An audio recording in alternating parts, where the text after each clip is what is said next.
চ্যানেলে যে ধর্মের কথা বলা হবে তা হলো মানসিক চর্চার জন্য এক বাস্তবসম্মত শিক্ষা পদ্ধতি, যা 2500 বছর আগে একজন জ্ঞান আলোকিত দয়ালু শিক্ষক প্রকাশ করেছিলেন।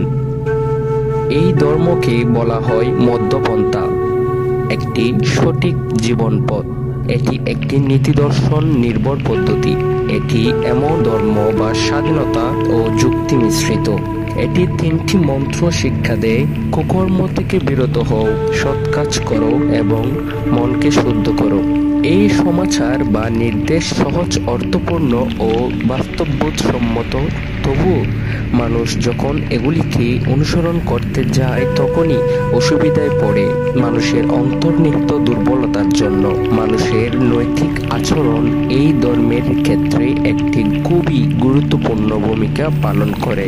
এই ধর্মের মহৎ শিক্ষক ভগবান বুদ্ধ একদা বলেছিলেন, আমার শিক্ষা শুধু বিশ্বাস করার জন্য নয়, আমার শিক্ষা হলো তাকে কার্যে পরিণত করে তাকে অনুশীলন করার জন্য। এটি মানুষকে ভগবান বুদ্ধের বাণী বা শিক্ষাগুলিকে অনুধাবন করতে উৎসাহিত করে এবং তাদের বিচার বুদ্ধিকে প্রয়োগ করে সেগুলি গ্রহণ করা উচিত কি নয় তা ঠিক করতে সাহায্য করে। এই বাণী বা শিক্ষাগুলিকে না বুঝে কাউকে এই ধর্ম গ্রহণ করতে বলা হয়নি। প্রতিষ্ঠাতা ভগবান বুদ্ধের মতে নিজের সাধারণ জ্ঞান প্রয়োগ করে যা গ্রহণীয় বিবেচ্য তাই গ্রহণ করা উচিত। এই ধর্ম, বৌদ্ধ ধর্ম, মহান অষ্টাঙ্গিক ধর্মের শিক্ষা দেয়।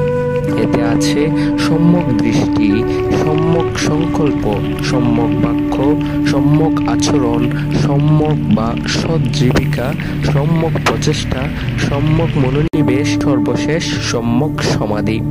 বৌদ্ধ ধর্ম মানুষের গভীরতম এবং মহত্তম আকাঙ্ক্ষাকে পরিপূরিত করে।